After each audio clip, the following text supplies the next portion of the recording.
¿Sabes qué? Mientras que eso, miran a la señorita por internet, yo estoy en el medio de sus sábanas. Es que yo creo que como que resume un poco lo que decía la calentura que en su mente está. Bueno, pues lo compartió en las redes sociales. Fijaos porque esto lo publicó Elon Musk.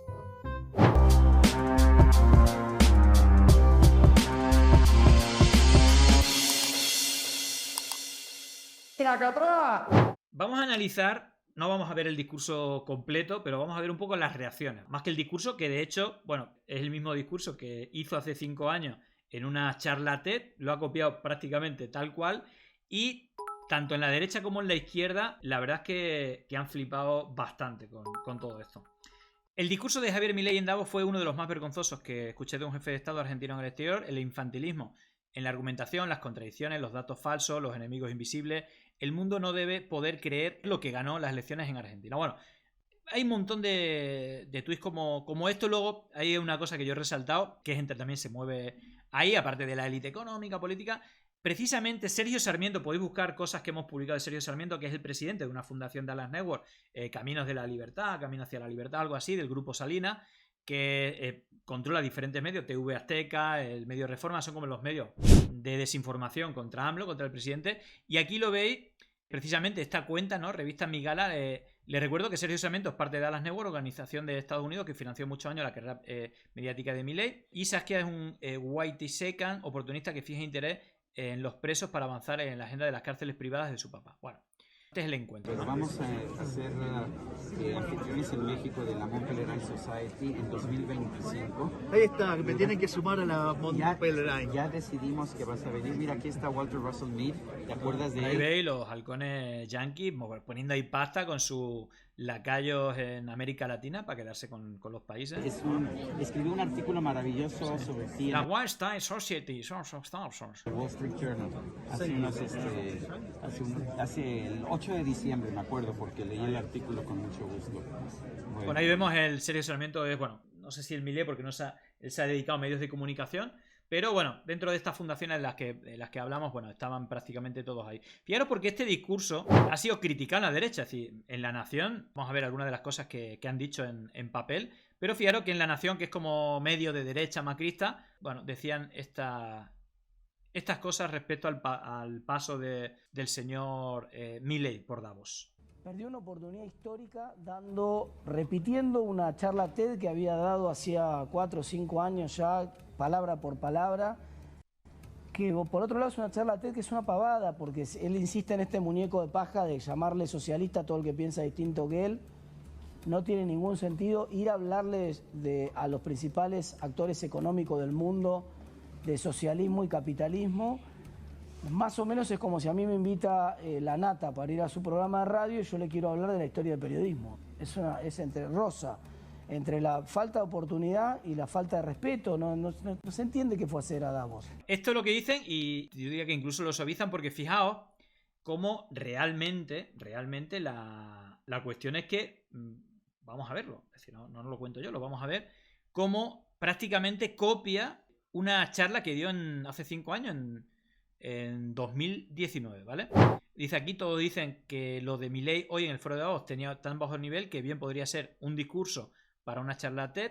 Bueno, es que usó el mismo discurso que dio en 2019 en una charla TED. Vergüenza es poco. Comprendido entre el año 0 y el 1800, la tasa de crecimiento del PBI per cápita se mantuvo estable en torno al 0,02% anual. Entre el 0 y el 1800 el mundo crecía a una tasa del 0,02% en términos per cápita. No debemos olvidar nunca que para el año 1800 cerca del 95% de la población mundial vivía en la pobreza más extrema. El 95% de la población del planeta Tierra estaba por debajo de la línea de pobreza extrema. Mientras que ese número cayó al 5% para el año 2020, hoy las personas debajo de la línea extrema es menos del 5%. No le diga. El Estado castiga al capitalista por tener éxito y lo bloquea en este proceso de descubrimiento, destruye sus incentivos. Es que la lógica del populismo y el socialismo lo que hace es destrozar los incentivos y las consecuencias de eso es que va a producir menos y la torta será más chica. Hace que la torta termine siendo más chica y que todos terminemos siendo más pobres, porque nunca debe olvidarse que el socialismo es siempre y en todo lugar un fenómeno empobrecedor. Asesinó a más de 100 millones de seres humanos y se llevó puesto más de 100 millones millones de vidas humanas, porque aquellos países que son libres son 12 veces más ricos que los reprimidos, y aquellos que son más libres tienen un PBI per cápita casi 8 veces más grande. El decil más bajo de la distribución de los países libres vive mejor que el 90% de la población de los países reprimidos. El decil más bajo de la distribución, es decir, los que peor están, sí ganan 11 veces más de lo que ganan los países reprimidos. Tiene 25 veces menos cantidad de pobres en el formato estándar. En los países que son libres, la pobreza es 25 veces menor. La propiedad privada, los mercados libres de intervención estatal. Es muy importante la propiedad privada para que sean ustedes los que intercambian, que es la competencia. Es decir, que haya libre entrada y salida, la libre competencia, la división del trabajo y la cooperación social. Con la división del trabajo. Y nos veamos obligados a lo que es la quinta institución del capitalismo, que es la cooperación social, donde solo se puede ser exitoso sirviendo al próximo con bienes de mejor calidad a un mejor precio. Ustedes no pueden ser exitosos en el capitalismo sin servir al prójimo con bienes de calidad a un mejor precio. Bueno, creo que queda claro. Aparte, hay varias cuestiones aquí. Como dice aquí, ¿no? Julia Estrada, que es una economista, la fantasía de tener datos para el año cero, porque veis que ahí habla que si como un palo de gol, no sé cuánto, desde el año cero hasta el año 1800, como que no mejoraba la cosa y que cuando el capitalismo empezó a funcionar, pues la economía fue para arriba, ¿no? Milei saca conclusión en base a estadísticas del PIB per cápita y crecimiento mundial entre el año 0 y 1800, que no había ningún dato. La base de Madison es un digno intento de reconstruir estadísticas, pero lo cierto es que no hay datos para las épocas remotas que Milei cita, ¿no? Más allá de ese dato como disparatado, bueno, vamos a ver crítica desde algún medio más progresista, ¿no? Ahora ya el mundo sabe que nos gobierna un irresponsable y un irracional. La reflexión de Fernando Borroni sobre las consecuencias que tuvo el discurso de Milei en Davos. Nos hizo pasar vergüenza. Pero no me importa la vergüenza frente a la mirada por la mirada en sí mismo. Porque si se quiere también hay algo de positivo, que es que ya el mundo sabe que nos gobierna un irresponsable. Ya el mundo sabe que nos gobierna un irracional. Ya el mundo sabe que la Argentina no tiene buen destino. Ayer lo decía acá la Colo, salieron los empresarios ingleses, holandeses, diciendo, no puedo creer lo que escuché. Bueno. Al hilo que dice, no, ya digo que no es solamente una reflexión desde la izquierda, ese medio un poco más progresista, sino que, como os decía, en el diario La Nación, fijaros algunas de las notas del diario La Nación, que medio evidentemente claramente de derecha, la nota de La Nación sobre Milei en Davos: el lugar era pequeño y la mitad de las sillas estaban libres, estupor, sorpresa, risa y burla, vergüenza. No hay diferencias sustantivas: socialistas, conservadores, comunistas, fascistas, nazis, socialdemócratas, centristas, son todos iguales, los enemigos son todos aquellos donde el Estado se adueña de los medios de producción, dijo, dejando la boca abierta a la audiencia, ¿no? Bueno, pues expresiones de esas, un delirio absoluto, acotó su vecino de la fila, un periodista alemán. Bizarro, con el que no se salva nadie, dijo La Nación, con flema inglesa, un empresario británico antes de eclipsarse.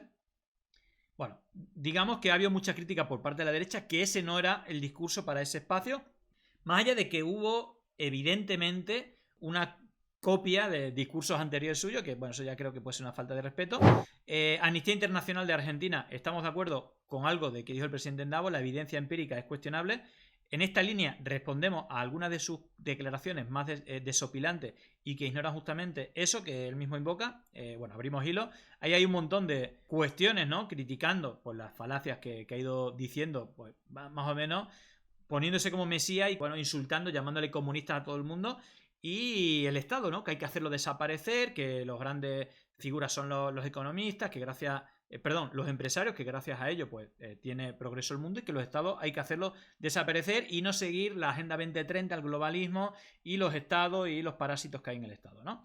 Bueno, ahí hay diferentes, según el Banco Mundial, casi 700 millones de personas en el mundo viven en situación de pobreza extrema. El World Inequality Lab informó que en 2020 el ingreso del 10% de la población mundial de mayores ingresos ya era 38 veces mayor que en el 50% de ingresos inferiores.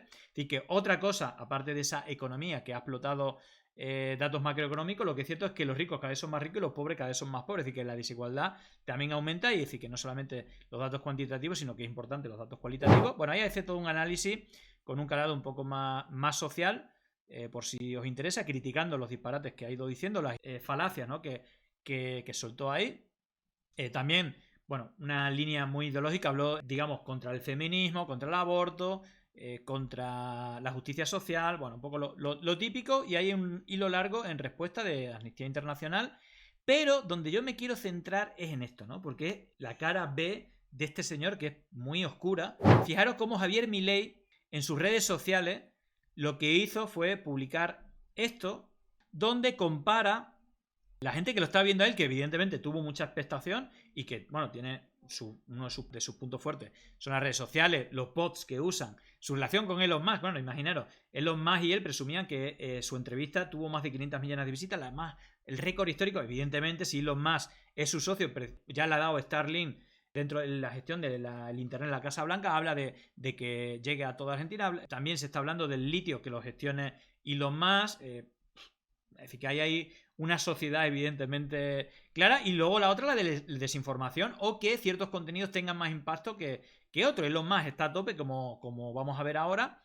Fijaros, él pone aquí como que es el que más gente lo está viendo en directo. Eso es cierto, el que más expectación. Incluso la gente que lo odia para ver los disparates que dice. Esto es una realidad de este espacio antidemocrático que hegemoniza la derecha en todo el mundo.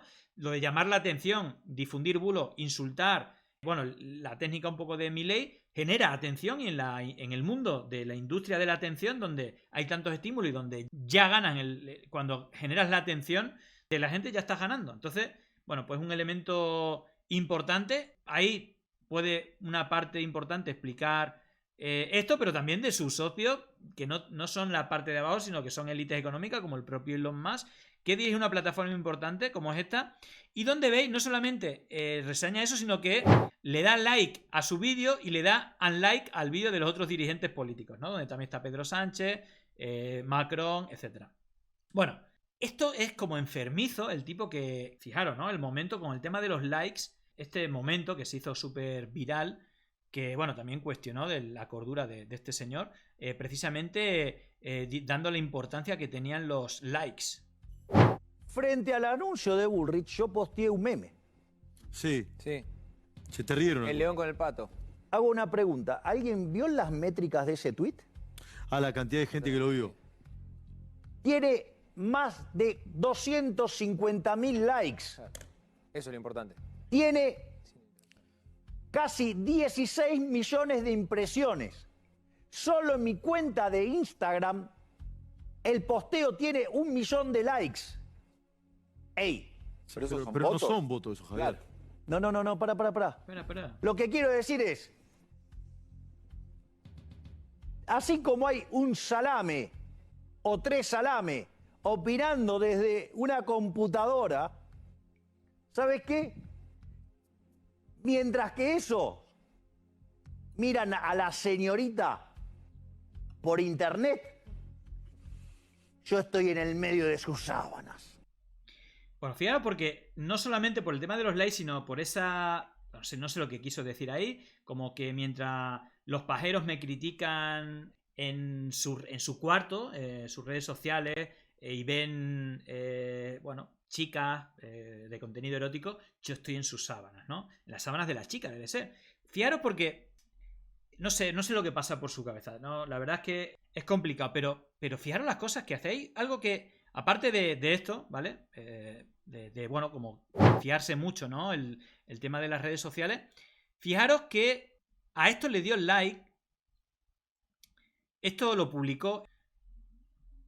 Es que yo creo que como que resume un poco lo que decía la calentura que en su mente está. Bueno, pues mientras tal, yo estoy en las sábanas o tengo el interés de las chicas con las que tú te masturbas en tu cuarto, ¿no? Vacío. Bueno, esto lo compartió en las redes sociales el propio Milei, pero no solamente eso, sino que también retuiteó una publicación que hizo Elon Musk, que fue esta, ¿vale? De hecho, aquí Adriano de Córdoba dice: mientras miran a las señoritas por internet, yo estoy en medio de sus sábanas, ¿vale? Bueno, fijaos porque esto lo publicó Elon Musk. Milei retuitea los mensajes sexuales de sus seguidores, ¿vale? En esta misma línea. Así que la verdad es que es como súper enfermizo el asunto. Pero bueno, quizá un poco al estilo Ayuso también sirva de distracción, de que al final se habla de esto que son con tonterías, casi enfermiza, ¿vale? Pero mientras tanto, claro, es como otra bomba de humo para que no se hable de la bomba contra la democracia que ha lanzado, ¿no? Con ese DNU, con la devaluación del peso, a más de la mitad, al 118%, es decir, que los sueldos siguen iguales, pero en peso, en realidad, respecto al mercado internacional, se devaluaron más de la mitad, es decir, que la gente es un 118% más pobre, ¿vale? Y los precios subieron, evidentemente, al doble. Bueno, fijaos porque esto que es como muy llamativo como resumen de lo que está pasando, vimos esas comisiones donde gente como Esper no dejaban hablar a sus diputados, bueno, todo eso lo estuvimos hablando, pero fijaros esto de Leandro Santoro, uno de los diputados de izquierda, que denuncia que han pasado en esas 3 comisiones, que deberían de ser más para analizar esos miles de artículos que se quieren llevar por delante en la democracia, vender la patria, las empresas públicas y recortar los derechos de los ciudadanos, de los inquilinos, de los trabajadores, etcétera, de una sola tacada. Fijaros porque ni siquiera, es decir, esto encima lo escribió Sturzenegger, que es el número 2 de Caballo, el que está detrás del corralito, el que estuvo trabajando para la dictadura, donde también se hicieron los mayores ajustes parecidos a los de Milei, y donde fijaros cómo resume, como dice aquí, las escenas que nos regaló el gobierno esta semana parecen sacadas de una película de Fellini. Fijaros porque al final todo esto es una bomba de humo para lo realmente importante, que es la eliminación de los derechos y de los recursos de los argentinos. Nadie está de acuerdo con un carajo de lo que se está discutiendo, es una cosa insólita. Terminan viniendo al Congreso a reconocer que hay errores, que ellos no escribieron la ley. Barra se sienta y la vez pasada dice, bueno, vengo a defender el proyecto, un diputado le pregunta, ¿quién lo escribió? Ah, no sé. Vino Cuño Libarón, el ministro de Justicia, le preguntamos, ¿pero usted no había dicho que estaba en contra que la Oficina Anticorrupción que sea querellante en causas de corrupción? Sí, no tiene que perseguir judicialmente ni la UIF ni la Oficina Anticorrupción. Pero acá el proyecto de ley dice lo contrario. Ah, tienen razón, discúlpenos. Viene el ministro del Interior y dice, bueno, vengo a defender la reforma electoral. Escúcheme, ministro, usted le va a dar 20 diputados más a la provincia de Buenos Aires y hay provincias que vamos a quedar con un solo diputado nacional. Sí, tenés razón, nos equivocamos. Vino Patricia Bullrich, Gustavo. Bueno, le preguntamos, che, Patricia, ¿cómo puede ser esto que 3 personas nos juntamos en la esquina de casa y tenemos que pedir autorización al Ministerio de Seguridad? ¿Qué dijo Patricia Bullrich? No, tienen razón, esto está mal. Vienen a las comisiones y tratan de defender algo que ellos no escribieron. Cuando les preguntás un poco más, los arrinconás y le decís, ¿pero usted está de acuerdo con esto? Los mismos ministros te dicen que no. Los mismos ministros te dicen, no, esto es una barbaridad, no puede pasar. Entonces, ¿para qué lo traen? Yo no conozco a nadie que esté de acuerdo. Nadie está de acuerdo con la suba de retenciones, nadie está de acuerdo con la baja del impuesto a los bienes personales, nadie está de acuerdo con permitir que se tome deuda externa sin pasar por el Congreso en condiciones peores de las que se tenía, nadie está de acuerdo con privatizar las 41 empresas, nadie está de acuerdo con la reforma electoral, nadie está de acuerdo con las leyes que tratan la cuestión ambiental, ni con la ley de pesca, ni con la ley de glaciares, ni con la ley de bosque. Nadie está de acuerdo con un carajo de lo que se está discutiendo. Es una cosa insólita, no conozco a nadie que defienda este proyecto. Ni los de la Libertad Avanza. El amateurismo político de esto, te juro, Gustavo, no tiene antecedentes. No, se ve. Es que el gobierno no está enfocado, Gustavo, el presidente no está enfocado. ¿Vos viste lo que fue los últimos días? Ayer se peleó con una cuenta fake del gobernador de la provincia de Buenos Aires 3 veces discutiendo un papelón total, ¿no? El tipo no era y decía, bueno, ya sé que usted no es, pero en el fondo no piensa importa, esto, así que se lo digo igual. El día anterior le mostró a los argentinos cómo le estaba haciendo la jaula para los perros. ¿Qué presidente en el mundo, cuando suspende la obra pública, comunica que le está haciendo, seguramente lo paga él, una jaula privada a sus perros? La semana pasada... Aparte lo de la libertad, ¿no? Más allá de las reuniones estas que son prohibidas, más de 3 personas tienen que comunicarse, si no es un delito. El de la libertad también, aquí le llaman una quinta, con un montón de terreno de patio y de sitios verdes, a sus perros, sus hijos de 4 patas que le llaman, le han puesto jaula. Si vives en el campo o con mucho campo, con mucho patio, ¿cómo lo vas a meter en jaula? Bueno, pues así entenderá la libertad el tipo este. Se estaban peleando con Hugo Arana, que se murió hace 3 años. Y el gobierno tampoco, porque Patricia Bullrich viene un día y te dice, hemos detectado una célula terrorista siria-libanesa que estaba por hacer un atentado contra un objetivo judío. Todo el mundo se preocupa. Resulta que los tipos eran, uno era profesor de ping-pong, el otro es un peluquero que labura cerca de mi casa y el tercero es un freak. Un delirante. Nadie le conoce la voz al jefe de gabinete, Gustavo. Nos piden delegación de facultades para 11 materias y el tipo no viene al Congreso. Bueno, resumen de lo que está pasando, totalmente delirante en la política argentina, en esas leyes que ha escrito un tipo que ya estuvo en la mano derecha de Caballo, el que está detrás del corralito, y que ni los propios políticos que van allí a defender, bueno, pues están de acuerdo. Y de hecho, ni Sturzenegger ni su número 2, ni el señor Caputo hacen acto de presencia para defender esto, sino gente que ni está de acuerdo con lo que proponen. Así que bueno, en fin, os quería contar esta locurita y un poco, no sé, cada uno que saque sus conclusiones. Pero bueno, pues aquí los libertarios, bueno, gente como Rayo y otra gente han dicho que es un discurso histórico tal, bueno, una charla TED de hace 5 años que, bueno, pues tiene elementos de aquella manera y luego, bueno, pues sus reacciones en redes sociales, no sé. Tampoco quiero insultar a Milei, ¿no? Porque yo creo que también lo están usando, ¿no? Como elemento de choque y que cuando se desgaste le echarán la culpa a Milei y mandarán los de siempre, que es Macri, y bueno, hablan también de Villarruel y una serie de elementos que se van a aprovechar de todas estas medidas, que son las élites económicas del país y de fuera del país, como el propio Elon Musk. Así que nada, aquí os cuento por lo menos esto que me parece que era interesante. Llegó el momento de no estar callado, de desmontar inventos que vienen envenenados. Es contrainfo, que no es lo mismo. Pandemia digital, desinfectando su cinismo.